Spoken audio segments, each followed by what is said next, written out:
All right, boys and girls, today is spin it and spell it. So first write your name at the top so we know who your paper belongs to. You'll need to get a paper clip. Now remember, we put our paper clip in the circle and then we put our pencil in the little circle and then we can spin our paper clip. And I'm only going to do just a couple with you, and then I want you to finish it on your own. And then when you're finished, you can start on your Lexia. So I spin on my paper and I get dog. So I write dog in my first box.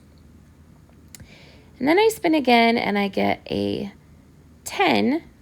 And since 10 is next to box, I write box. So I spun again and I got 2. And if I look over here, 2 is with fog. So I write fog. Okay, so I want you to finish the rest of the boxes using your paper clip, and then when you're done, put the paper clip back by my desk and start Lexia. Nice job.